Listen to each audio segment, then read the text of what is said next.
warahmatullahi wabarakatuh. Berjumpa lagi dengan saya Eni Nurjana. Kali ini kita akan membahas materi IPA kelas 8, yaitu tentang pesawat sederhana.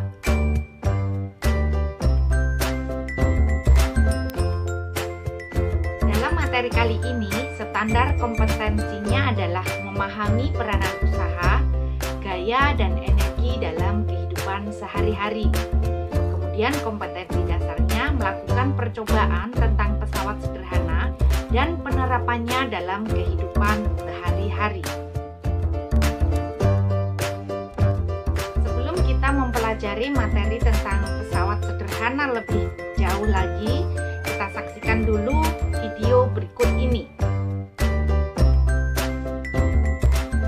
Perhatikan, di dalam ruangan ini ada bermacam-macam pesawat sederhana. Nah, nanti kalian perhatikan di setiap alat-alat itu ada keterangannya ya.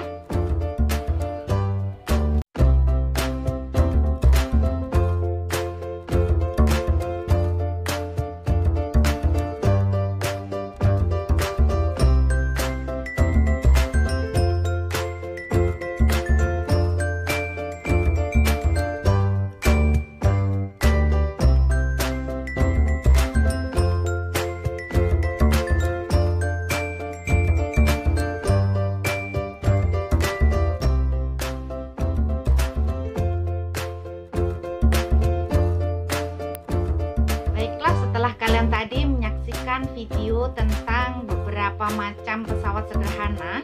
Nah, marilah kita mempelajari materi lebih dalam tentang pesawat sederhana. Kalian perhatikan di sana ada anak yang sedang bersepeda.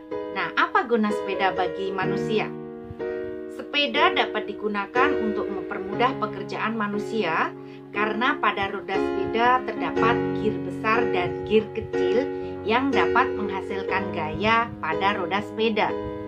Gir atau roda gigi termasuk pesawat sederhana karena mempermudah pekerjaan manusia. Nah, sekarang apa pesawat sederhana itu?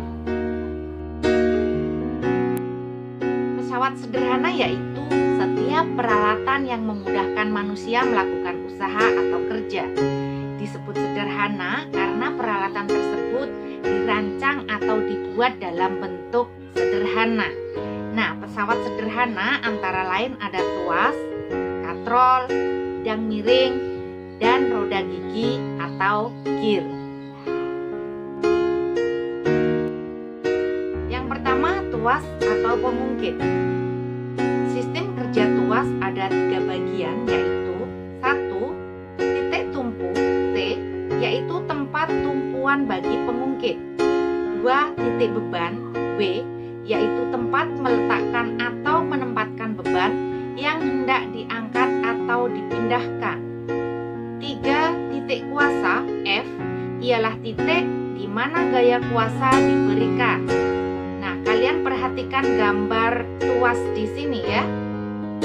Nah, LW adalah jarak antara titik tumpu dan titik beban. LF adalah jarak antara titik tumpu dan titik kuasa. Perhatikan gambar. Pemakaian prinsip tuas tipe pertama dalam kehidupan sehari-hari. Nah, kalian perhatikan di sana gunting ya, titik tumpu di antara beban dan kuasa. Berikutnya tuas jenis kedua, yaitu tuas yang bebannya terletak antara titik tumpu dan titik kuasa. Perhatikan gambar berikut. Nah, kemudian contoh dari alat-alat tuas jenis kedua adalah pembuka tutup botol, gerobak dorong, pemotong kertas, dan pemecah kemiri. Penerapan prinsip tuas tipe kedua dalam kehidupan sehari-hari, contohnya juga pada gerobak dorong. Kalian perhatikan di sana beban terletak di antara titik tumpu dan kuasa. Kemudian tuas jenis ketiga yaitu tuas yang kuasanya terletak antara titik tumpu dan titik beban. Kalian perhatikan ya gambar tuas jenis ketiga ini. Kemudian contoh-contohnya adalah pinset, kemudian penjepit roti, siku lengan, kemudian stapler dan juga sekop. Contoh penerapan prinsip tuas tipe ketiga dalam kehidupan sehari-hari. Nah, kalian perhatikan di sana ada sekop ya, di mana kuasa terletak antara titik tumpu dan beban. Keuntungan mekanik pada tuas dapat dirumuskan sebagai berikut. Km sama dengan W per F atau Km sama dengan LF per LW. Persamaannya adalah W kali LW sama dengan F kali LF, di mana W gaya beban, F gaya kuasa, LW panjang lengan beban, dan LF panjang lengan kuasa. Berikut ini contoh soal, ya perhatikan. Besi beratnya 160 Newton diangkat dengan tuas yang panjang lengan kuasanya 2,5 meter dan lengan bebannya 1 meter. Hitunglah besar kuasa dan keuntungan mekaniknya. Nah, dari soal tersebut ya dapat kita ketahui W sama dengan 160 Newton, LW sama dengan 1 meter, LF sama dengan 2,5 meter. Kemudian ditanya F dan KM. Nah, ini dapat digambarkan ya, kalian perhatikan gambarnya di sana. Nah, kemudian dari soal tadi kita menggunakan rumus persamaan W kali LW sama dengan F kali LF. Ya, kita masukkan angkanya 160 kali 1 sama dengan F kali 2,5 sehingga ketemu besar kuasanya adalah 64 Newton. Kemudian untuk keuntungan mekaniknya kita menggunakan rumus W per F sama dengan 160 dibagi 64 sehingga ketemu keuntungan mekaniknya 2,5. Pesawat sederhana yang kedua adalah katrol.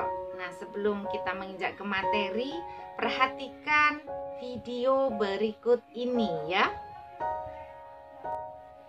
Baik, kalian perhatikan ilustrasi katrol berikut ini ya. Nah, di sana ada katrol, macam-macam katrol.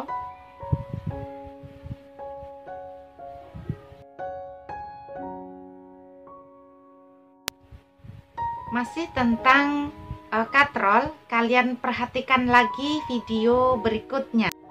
Perhatikan di sana ada sebuah sumur yang menggunakan katrol. Nah, dari video tersebut, apa yang bisa kita simpulkan? Katrol adalah sebuah roda yang tepinya beralur dan dapat berputar pada sebuah poros. Katrol dibedakan menjadi 3. Yang pertama, katrol tetap, kedua, katrol bergerak, dan yang ketiga, sistem katrol. Katrol tetap adalah katrol yang penempatannya tetap di suatu tempat. Kalian perhatikan gambar katrol tetap di bawah ini. Nah, di sana ada titik kuasa, kemudian titik beban, titik tumpu, kuasa, beban, dengan kuasa, dengan beban. Kemudian juga keuntungan mekanik pada katrol tetap. Nah, itu dapat dirumuskan Km sama dengan W per F sama dengan LF per LW sama dengan 1. Perhatikan contoh soal berikut. Logam yang beratnya 250 Newton diangkat dengan katrol tetap. Hitunglah besar kuasanya. Perhatikan gambar ya. Nah, dari soal dapat diketahui bahwa W sama dengan 250 Newton. Kemudian ditanya F-nya. Nah, kita bisa menggunakan rumus W per F sama dengan 1. 250 per F sama dengan 1. Sehingga ketemu F-nya 250 per 1 sama dengan 250 Newton. Berikutnya katrol bergerak yaitu katrol yang penempatannya tidak tetap, sehingga saat digunakan katrol dapat bergerak dengan bebas. Kalian perhatikan katrol bergerak ya di bawah ini. Nah, di sana sama ada titik beban, titik kuasa, titik tumpu, kemudian kuasa, beban. Nah, untuk keuntungan mekaniknya besarnya adalah 2, sehingga dapat dirumuskan Km sama dengan W per F sama dengan LF per LW sama dengan 2. Perhatikan contoh soal berikut. Sebuah beban yang berada di suatu tempat dengan massa 800 gram dan percepatan gravitasinya 10 meter per sekon kuadrat. Hitunglah kuasa yang diberikan jika beban tersebut diangkat dengan katrol tetap dan katrol bergerak. Dari soal dapat diketahui M sama dengan 800 gram atau disamakan menjadi kilogram menjadi 0,8 kilogram. Kemudian gravitasi sama dengan 10 meter per sekon kuadrat. Kemudian ditanyakan adalah F pada katrol tetap dan katrol bergerak. Nah, dari soal ini untuk katrol tetapnya kita menggunakan rumus W per F sama dengan 1. Ya, kita masukkan W di mana W sama dengan M kali G per F sama dengan 1. Ya, kita masukkan angkanya, ketemu F-nya 8 Newton. Kemudian untuk katrol bergerak kita menggunakan rumus W per F sama dengan 2. Ya, kita masukkan angkanya, ketemu F-nya 4 Newton.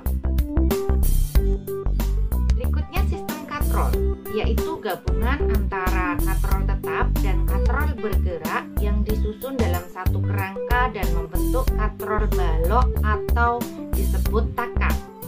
Katrol yang digunakan jumlahnya lebih dari 1. Keuntungan mekanik pada sistem katrol sama dengan jumlah tali yang digunakan untuk menarik beban atau sama dengan banyaknya katrol yang digunakan. Nah, besarnya gaya minimum untuk menaikkan beban adalah Km sama dengan W per F sama dengan LF per LW sama dengan N, di mana N adalah jumlah katrol. Perhatikan contoh soal sistem katrol berikut. Sebuah benda yang beratnya 1200 Newton bila diangkat dengan katrol majemuk gabungan 4 katrol, hitunglah besar gaya minimum yang harus diberikan untuk menarik beban tersebut. Dari soal dapat diketahui W sama dengan 1200 Newton, Km sama dengan N sama dengan 4. Ditanya F-nya. Nah, kita menggunakan rumus Km sama dengan W per F sama dengan F sama dengan W per Km. Ya, kita masukkan angkanya, ketemu F sama dengan 300 Newton. Nah, tadi kalau digambarkan seperti gambar ini ya, gambar katrol, sistem katrolnya. Berikutnya pesawat sederhana bidang miring, yaitu untuk mempermudah memindahkan benda dari tempat yang rendah ke tempat yang lebih tinggi. Perhatikan gambar bidang miring di sini ya. Nah, dalam bidang miring menggunakan persamaan W kali H sama dengan F kali S. Kemudian untuk besar keuntungan mekaniknya adalah Km sama dengan W per F sama dengan S per H, di mana F gaya atau kuasa, W berat benda, S panjang bidang miring, dan H tinggi bidang miring. Berikut beberapa alat yang cara kerjanya menggunakan prinsip bidang miring ya. Contohnya pisau, kemudian tangga, paku, mata kapak, sekrup atau baut, linggis, dan jalan berkelok pada pegunungan. Perhatikan contoh soal bidang miring berikut. Berapakah besar usaha yang dilakukan seorang yang menarik benda seberat 40 Newton pada bidang miring tersebut? Perhatikan ya gambar soalnya. Nah, dari soal diketahui W sama dengan 40 Newton, S 2 meter, H 1 meter. Ditanya F. Nah, dari ini kita menggunakan rumus persamaan W kali H sama dengan F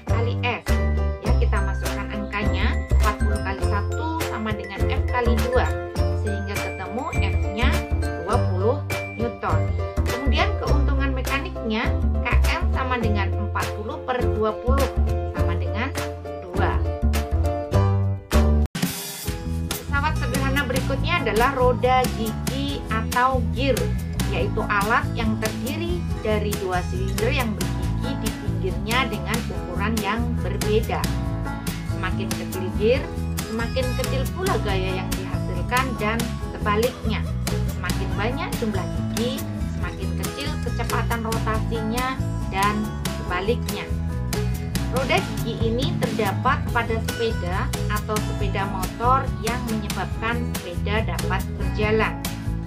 Nah, kecepatan pasang gear dihitung dengan rumus kecepatan kali keluaran, ya, kemudian sama dengan kecepatan masukan dikali gigi masukan dibagi gigi keluaran, ya, seperti yang tertulis di sini. Untuk keuntungan mekaniknya, Km sama dengan R besar per R kecil sama dengan G2 per G1, di mana G1 jumlah gigi pada roda pertama, G2 jumlah gigi pada roda kedua, R besar jari-jari gear besar, dan R kecil jari-jari gear kecil. Berikut ini adalah beberapa kesimpulan dari materi pesawat sederhana, ya. Perhatikan, yang pertama adalah apa yang dimaksud dengan pesawat sederhana, yaitu alat yang dapat mempermudah kerja manusia. Kemudian yang kedua, sebutkan 4 kelompok pesawat sederhana, yaitu tuas, katrol, bidang miring, dan roda gigi atau gear. Yang ketiga, beri contoh untuk tuas jenis pertama, yaitu tang, gunting, papan jungkat-jungkit, dan timbangan. Yang keempat, sebutkan 3 macam katrol, yaitu katrol tetap, katrol bergerak, dan sistem katrol. Yang kelima, jenis pesawat apa yang digunakan jika akan mengangkat barang dari tempat rendah ke tempat yang tinggi, yaitu bidang miring. Yang keenam, mengapa roda sepeda bisa berjalan? Karena adanya roda gigi atau gear. Demikian tadi materi-materi tentang pesawat sederhana. Semoga bermanfaat dan sampai berjumpa lagi di materi-materi berikutnya. Terima kasih. Wassalamualaikum warahmatullahi wabarakatuh.